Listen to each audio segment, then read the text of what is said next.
This screencast is going to try to explain how to use the transition dipole moment math, and by doing that, dig a bit more deeply into what exactly the transition dipole moment is and what it's about. And so the main goal will actually be just sort of get you to the point where you're comfortable solving practical problems with it. But a parallel goal is to understand it more deeply. So I think the best starting point. So these again, my PowerPoint presentations are organized essentially as study guides. Up here it's sort of a study guide to the essential math and in sort of the derivation. I think this best starting point to try to wrap your minds around the totality of what is here is to just look at what I'm just giving as the mathematical definition of the transition dipole moment, which is here, right? And so just we're going to define the transition dipole moment, right? We're going to call the transition dipole moment d eta. We're going to define it as the sum over the amplitude vector for normal mode, weighted by the charge in each atom. So again, this is the transition dipole moment, definition of the transition dipole moment for vibrational normal mode. Effectively, it would be very similar it would be equivalent for a electronic transition. It would be the charge on each atom. Again, although the charge distribution in molecules is continuous, even in rather advanced physical chemistry calculations, you can treat it as a discrete charge on individual atoms that are moving. And that's a reasonable approximation, for most purposes, including rather accurate prediction of vibrational, the position, the frequencies, and the amplitudes of vibrational absorbances. So that does, although it's an approximation, it's a very good approximation. And so what this is saying is you're looking at the amplitude of motion of each individual atom. So let's go through this in detail. I is an index over the atom. So you have charge in the atom, amplitude vector component for the atom. You're going to sum over the atoms. Eta is just a subscript indicating that this is for normal mode. N, as we saw for a molecule with, I'm sorry, this is the index over the normal mode eta. That is a Greek letter eta. We've seen that for a molecule with n atoms, there will be 3n minus 6 different normal modes. So because we have a lot of normal modes, we have to distinguish one from the other. Eta just distinguishes one normal mode from the other. So what this is saying is that we're going to define the transition dipole moment vector, right? This is a vectorial quantity. Right, because the C, that also might not be entirely clear. The C I eta is the Cartesian triplet for the amplitudes of displacement in the x, y, and z coordinates, right? This is where the Cartesian coordinate system, each atom has 3 coordinates, right? So this little vector, this C sub I eta vector, describes the amplitude of displacement along each of the Cartesian axes of atom I, which has charge I in normal mode eta. So, right, the normal mode is looking at synchronous, in phase, perfectly in phase, or perfectly out of phase motion of all the atoms. In a molecule in 3-dimensional space, the atoms will be moving in 3-dimensional space. So the atoms each of the atoms can move in the x, y, or z direction in the course of a given normal mode. So we need all of the Cartesian components for the amplitude of displacement of the atom in the mode rather. So each normal mode will have every atom oscillating in some direction, right? You might have one atom as the normal mode goes along oscillating in that way, another atom oscillating in that way. You could have other things that are oscillating a little bit out of the plane, right? And so basically, for each atom, for each Cartesian axis direction for each atom, you have one amplitude vector. For the totality, I'm sorry, for each Cartesian direction for each atom, you have one scalar amplitude of displacement, of relative displacement in the course of the normal mode. But for the atom, therefore, you have an amplitude of displacement along each of the three Cartesian axes. So this is the vector of displacement along each of the three Cartesian axes. We multiply that each of those Cartesian coordinates basically by the charge, the partial charge on that atom, and we sum over all the atoms, and this gives us the transition dipole moment vector, right? It's a vectorial quantity because we're summing displacement vectors. These are Cartesian triplets, vectors for each of the individual atoms. We're weighting them by charge, but we're summing these vectors, and so the transition dipole moment is a vector. And so what the Cartesian dipole moment, what the transition dipole moment gives you, it gives you a vectorial quantity that is related to the change in the dipole moment in the course of the oscillation. Now, if we look at the full dynamic term up here, I'm going to come back and step through this more carefully in a moment. But if we look at the full dynamic term, right, the dynamic term is this cosine omega eta t plus phi eta. So this is just a sinusoidal. This is describing a sinusoidal oscillation in the course of the normal mode, right? And so cosine omega sub eta just means this is the frequency, the characteristic frequency of normal mode eta. Phi sub eta means that the normal modes, the different normal modes in a molecule can be moving out of phase with one another. It's a legitimate solution of Newton's equations of motions for these things.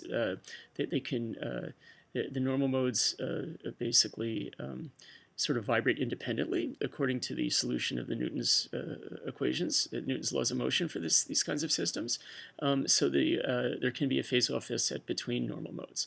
But for a given normal mode, it will just, right, phi is fixed. This will just, as time evolves, this will simply oscillate like a simple cosine term. And so this term goes from 0, a cosine of some quantity will go from 0 to 1. So that means the maximum, right? And we'll come back to the derivation and step through this one more time in a bit. But basically, when cosine hits 1, the displacement of all of the atoms in the normal mode is maximal. I'll review that again later. But the bottom line is the maximum value of the time-dependent oscillatory term is 1.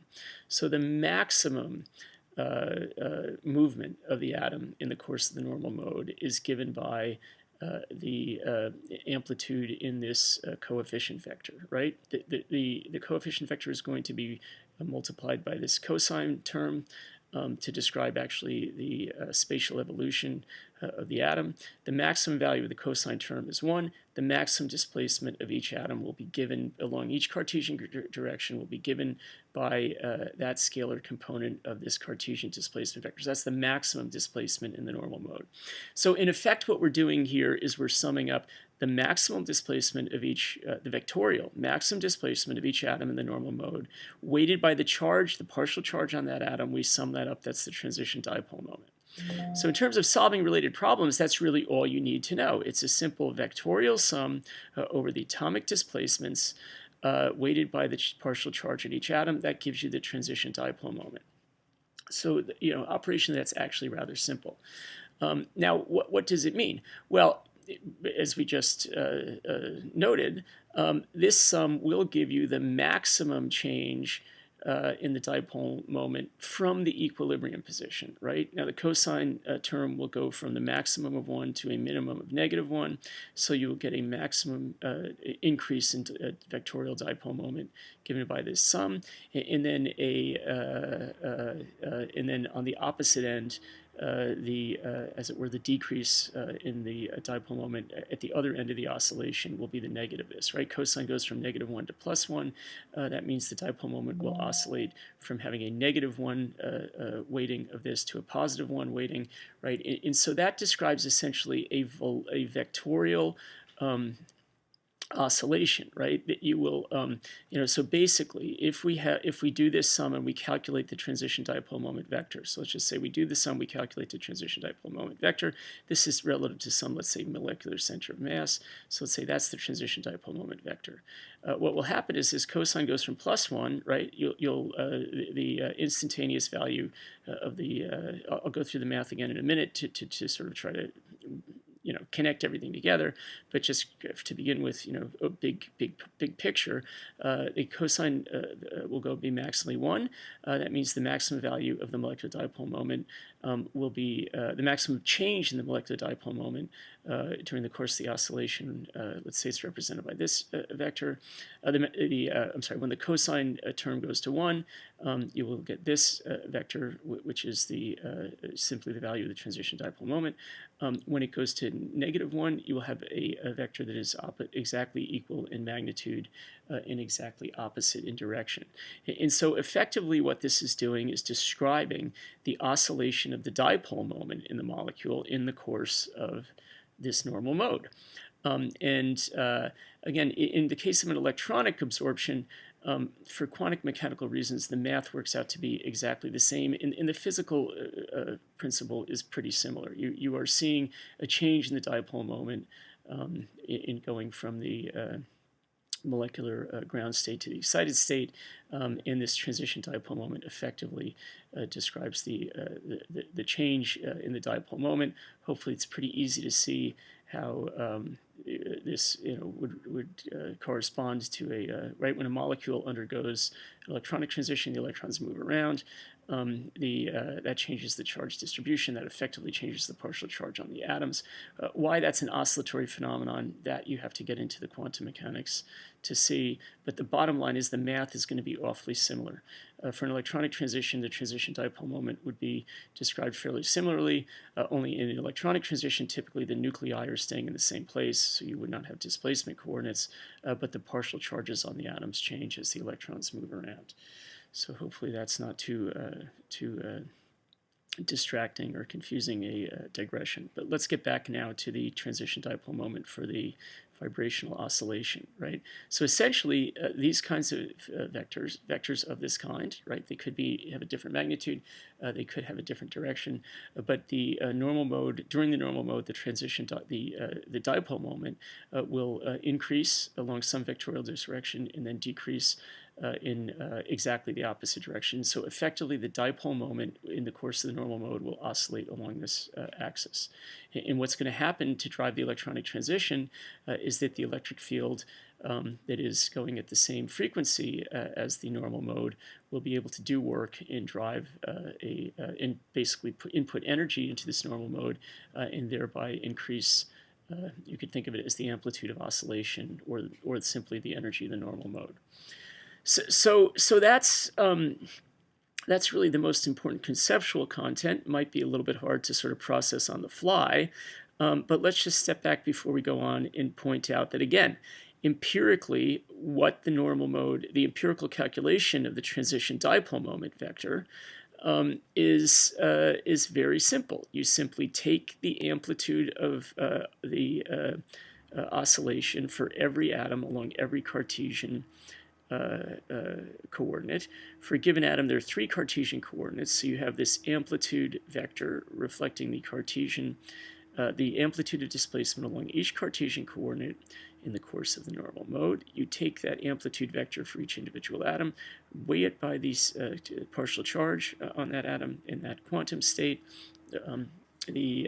sum that over all the atoms, and that's the transition dipole moment. So again, the equation is empirically, this is really pretty simple how you calculate a transition dipole moment.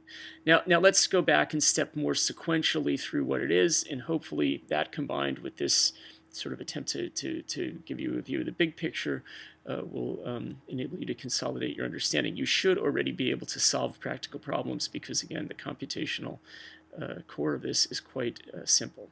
So let's step through it sequentially. So what we want to do is consider the change in a molecular dipole during oscillation in the normal mode eta. The reason we want to do that is, again, because what we're going to show by the time we get to the bottom of the slide is that for an electric field to do work on a normal mode, there has to be a change in the transition dipole moment, right? We're going to show that a necessary condition for the electric field of light to do work on the normal mode and put energy into it is that the transition dipole moment is non-zero. And then quantum mechanics could show you that the probability of the transition is given by the square of the dot product of the electric field with the normal mode. But what we're going to prove, getting to that exact rigorously deriving that would require some quantum stuff. What we're going to try to do simply here using classical analogies is prove that the transition dipole moment has to be non-zero for work to be done. Okay, and so our starting point then will be to consider the change in molecular dipole moment during oscillation of a given normal mode eta. Again, eta is the index of the normal mode. So what we're going to say is this is now a vector describing the Cartesian coordinate of each atom in the molecule. So for n atoms in a molecule, there would be 3n Cartesian coordinates. So this vector will have 3n Cartesian coordinates. So we're going to break down the spatial position of all the atoms in the molecule according to the equilibrium positions, where all of them are when there is no net force on them due to bond length or angle extensions, right? So there's an equilibrium position of the angle of all the atoms in the molecule, and then we're going to say, in addition to from that equilibrium position, there's displacement of all of the atoms in a given normal mode. We'll call that delta x of t, and so we will then describe delta x of t as a sinusoidal oscillation of some amplitude vector, right? So here, we still have the equilibrium positions. This is a Cartesian vector. I'm sorry, this is a vector with 3n Cartesian coordinates for n atoms. This is now an amplitude vector with 3n amplitudes for a molecule with n atoms. Every amplitude describes the maximum extent of the sinusoidal displacement of that Cartesian coordinate for each Cartesian coordinate for each individual atom in this normal mode eta. As we've seen, there will be 3n minus 6 normal modes, so we will have 3n minus 6 different etas, different normal modes. Each one of them will have a characteristic set of amplitude vectors, describing again the maximum displacement of each of the 3 Cartesian coordinates for each of the n atoms. In the course of the normal mode, the position of each atom will oscillate sinusoidally from a maximum value of away from the equilibrium position of sort of positive value of this coefficient to a minimum value of the negative value of the coefficient. Because these are scalar, because the coefficient now for each Cartesian coordinate for each atom is a scalar.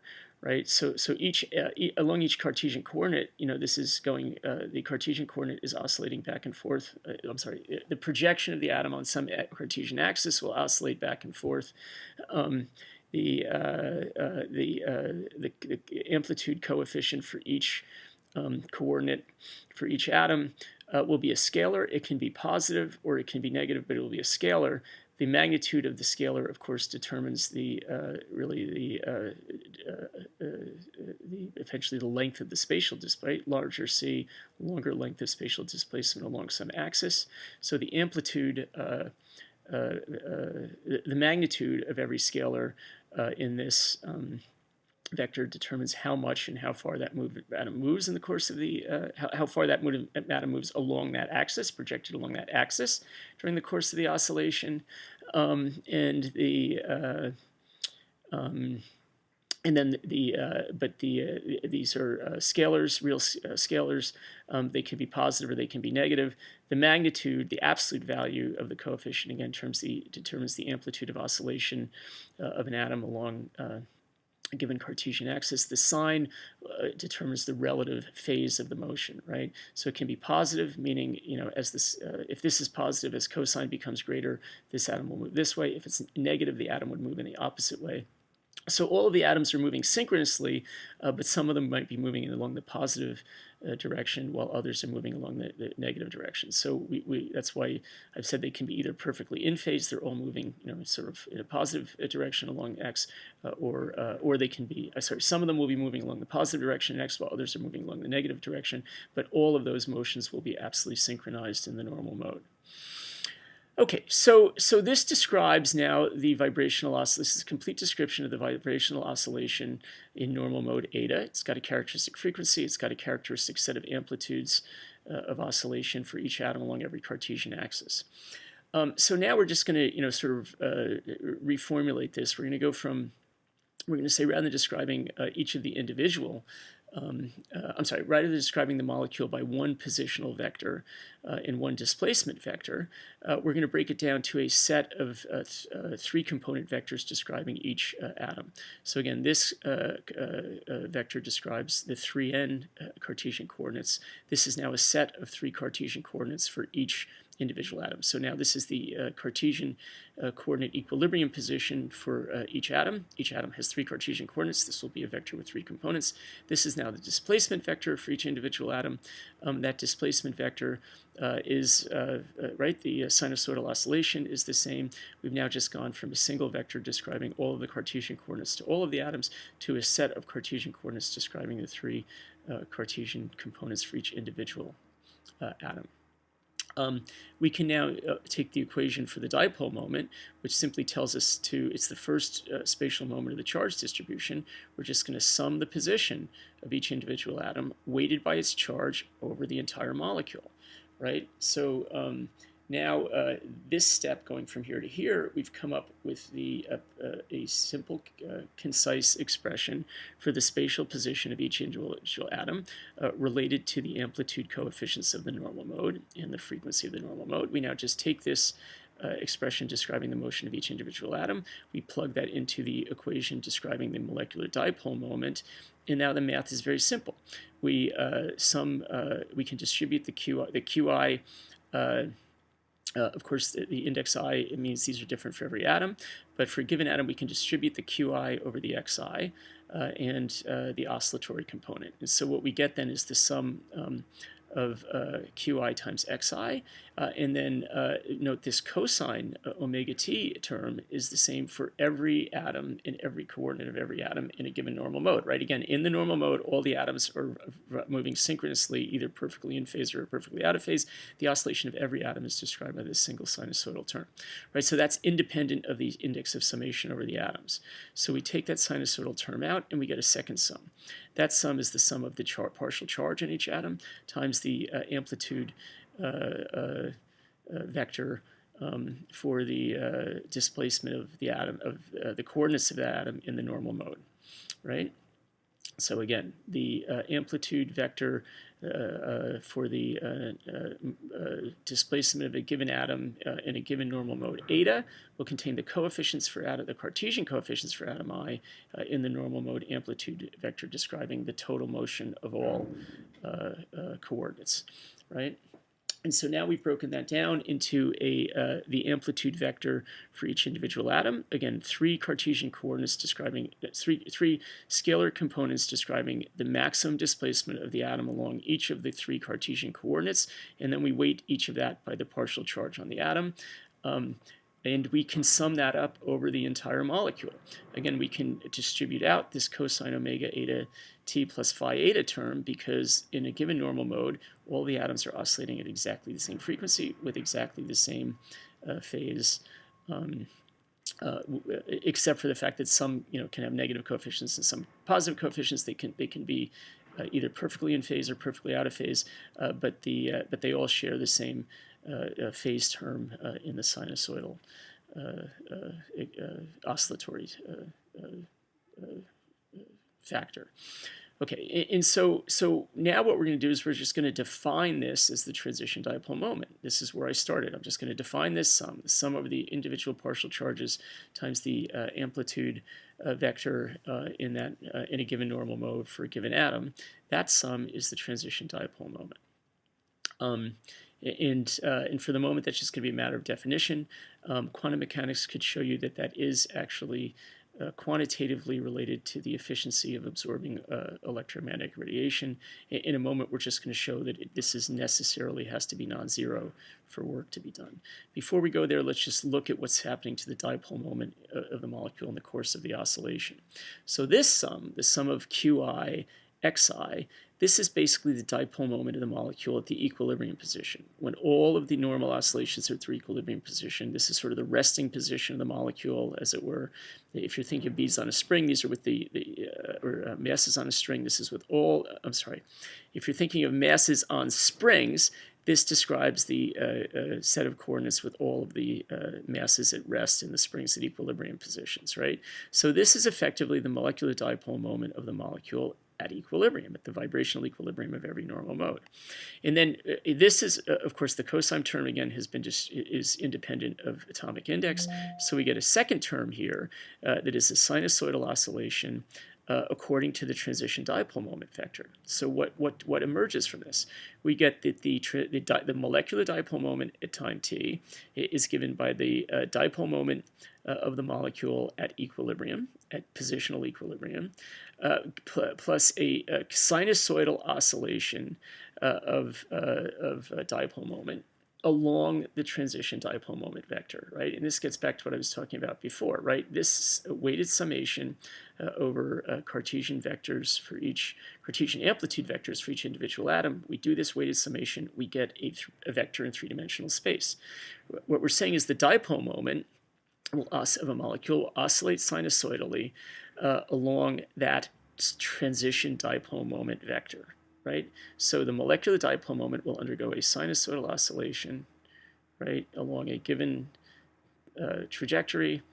And that sinusoidal oscillation will reflect basically the change over time of the dipole moment of the molecule, right? So what this is saying is that in a normal mode, as the atoms in a molecule move through a given normal mode, the molecular dipole moment of the molecule will oscillate sinusoidally from its equilibrium value. And again, the equilibrium value of a dipole moment will be a vector, and so then that vector will oscillate. And the oscillation will be described by this transition dipole moment vector, and so you'll get a oscillation in three-dimensional space, essentially, of the magnitude and possibly the direction of the molecular dipole moment. So the transition dipole moment describes the oscillation, right? It describes the oscillation of the normal mode vector in the course of the, the transition dipole moment describes the oscillation of the molecular dipole moment in the course of the normal mode. Now, our starting point for this was considering that for an electric field to do work on a molecule, it has to push around electric charge. And now what we're going to show is that this transition dipole moment being non-zero is a necessary condition for the electric field of light to be able to do work on this normal mode. Turns out it's also sufficient. Quantum mechanics tells you not only is it necessary and efficient, but it can quantitatively give you the efficiency of absorption. We don't have the bandwidth to go all the way there, but we can understand this key foundational point, that the transition dipole moment, basically reflecting the oscillation in the dipole moment of a molecule, reflects the oscillation in the molecular dipole moment of a molecule in the course of a normal mode. That transition dipole moment needs to be non-zero for work to be done. So let's step through that. So let's consider an incremental amount of work, infinitesimal amount of work being done by some force, which, of course, according to the basic definition of work, work is force times force along the distance of propagation. Force projected along the vector of propagation times the distance of propagation, right? So the dot product of force times the vectorial displacement. So it's the projection of the force vector onto along the direction of displacement, basically times the distance of displacement. So now let's consider that for a molecule with a number of different atoms. So the total force, the total work done on the molecule will be the sum of the product of the dot product of the force times the direction of displacement for each of the individual atoms, right? So we take where we're going to go in a moment is we're going to assume the electrostatic field is acting on the partial charges in each individual atom.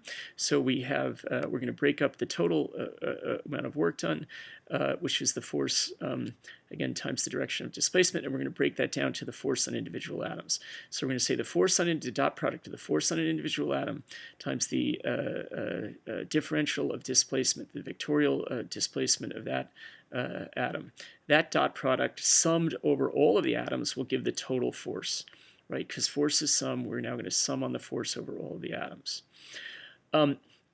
If we're looking at the work done by an electric field, or the force exerted by an electric field, the force exerted by an electric field will be given by the charge on the atom. Again, this is the approximate partial charge on the atom, times the electric field vector, right? Times the dot product of the electric field vector times the distance of displacement, right? So the force on the atom will be given by the partial charge times the electric field vector. We take the dot product of that force times the displacement of the atom, and that gives us the work done on each individual atom, and then we sum over the atoms and we get the total amount of work done. Okay, but up here we show that the displacement of the atom in the course of the normal mode is related to the amplitude coefficients. And so what we're going to do now is something a little bit subtle, a little bit tricky. We're going to describe the displacement of each individual atom as the amplitude vector for that atom in the normal mode times a normal mode coordinate. So we're going to say that the differential of work comes from the force being done on the motion of the atom in the normal mode, right? This vector does reflect the relative amplitude of motion of the atom along each Cartesian axis during the normal mode.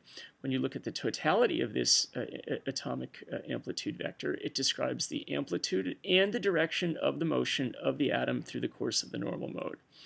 During the normal mode, the magnitude of displacement will vary from 1 to -1. What we're going to do effectively is we're going to describe a normal mode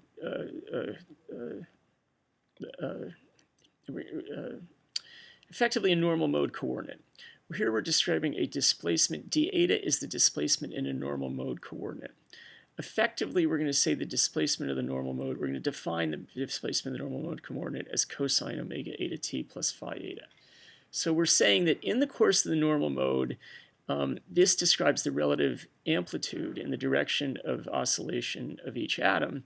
We're going to say we're going to describe a normal mode coordinate that just, it effectively subsumes that sinusoidal variation.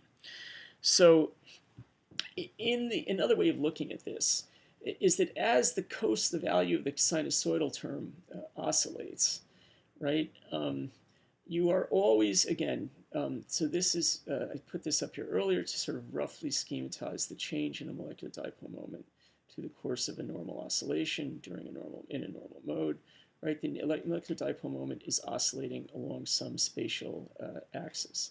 The sinusoidal weighting term describes where exactly it is in this oscillation. But at every point, it's just moving along this axis. So we can say, right, the motion of an individual atom is always along the same axis. Let's just describe a normal mode coordinate that takes that sort of incorporates the sinusoidal motion. So the normal mode coordinate will incorporate the sinusoidal motion.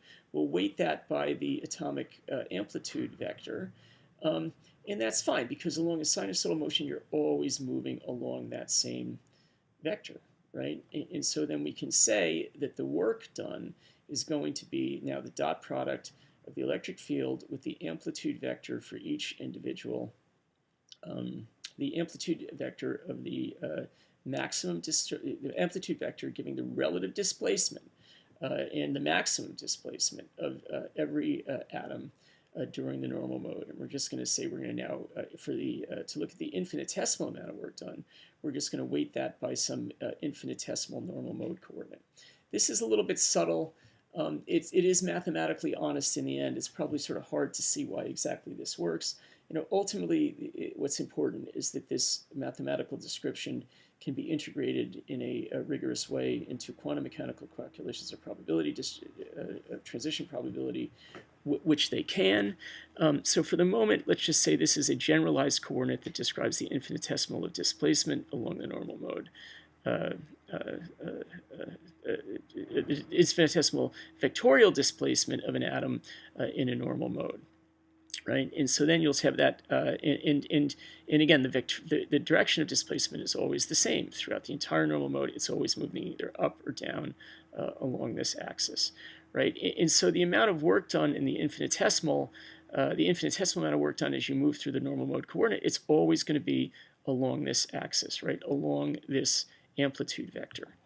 So what we can do then is saying the infinitesimal amount of work done by the electric field on a given atom will be proportional, right? Wherever it is, it's moving along. Wherever the normal mode a sinusoidal term is, the atom is moving along this axis. And so what we can do then is we can say that the dot product of the electric field with that direction of displacement given by the amplitude vector for that atom in a given normal mode eta. The dot product of the electric field times that direction of displacement given by the amplitude vector weighted by the charge will give the infinitesimal of work. Now the electric field, when we're dealing with visible or infrared light, the wavelengths are such that the electric field strength is basically constant over the entire molecule. Even relatively large molecules are very small compared to the wavelength of the electric field. So the electric field is effectively constant over the atoms. We can factor those out, and we get the dot product of the electric field times the sum over the partial charge in each atom times the normal mode amplitude vector for that atom. Okay, and what is this sum? The sum of the partial charges it's the sum over the amplitude vectors for each atom weighted by the partial charge. That is what we have defined as the transition dipole moment, right? So we conclude that the infinitesimal amount of work done will be the dot product of the electric field with the transition dipole moment, which again is a vectorial quantity, along some times some infinitesimal displacement along the normal mode coordinate. If we look at the change, if we look at the amount of work done, then the differential amount of work done along the normal mode coordinate, right? I take the normal mode, we take the amount of work done as the electric field pushes along this normal mode. We look at the differential of the amount of work done along the normal mode coordinate. Basically, we divide through by d eta. We get the differential amount of work done as the electric field pushes along the normal coordinate as the dot product of the electric field with the sum over the displacements vectors for each of the individual atoms in the normal mode weighted by the partial charge on each atom. Again, that summation we defined earlier as the transition dipole moment. So what we get is the differential of work done as a molecule, but the differential work done as an electric field pushes a molecule along a normal mode is given by the dot product of the electric field with the transition dipole moment. So key point, if the transition dipole moment magnitude is greater than 0, this can be a positive quantity or a negative quantity. And actually, the Einstein rule slide that I skimmed over later on says that actually both the positive and negative quantities have a role here. The electric field actually can do work on the molecule and put more energy into a vibrational normal mode. For it to do that, the magnitude of the transition dipole moment, what we've defined as the transition dipole moment, that has to have a non-zero magnitude. If it's 0, that dot product is 0. The movement of the atoms in the normal mode actually, in effect, can sort of do work on the electric field. The energy in the normal mode, energy stored in the normal mode can actually be released in the form of a photon. That is effectively the fluorescence phenomenon. And for that to happen, the transition dipole moment again has to be non-zero. The probability both of absorption of energy from an electric field and emission of energy to an electric field are both given by the square of this term, and that's why there's a double-headed arrow here. The probability of a transition either going up in energy or going down in energy, in either way, is proportional to the dot product of the electric field with the transition dipole moment. And so you can have absorption, you can have emission. The process goes both ways. It is a symmetrical process when you get down to the physical and quantum mechanical details. But you can see here that the amount of work, if the transition dipole moment is 0, the amount of work done by the electric field is 0. And so this slightly complex but hopefully understandable derivation and train of thought tells you that the transition dipole moment has to be non-zero for the electric field of light to do work on an atom and transfer energy, on a molecule, and transfer energy into a molecule, exciting that normal mode. That transition dipole moment also has to be non-zero for the normal mode to give up energy by emitting a light photon. And so that's a rather profound and important thing that we only have time to sort of touch on tangentially.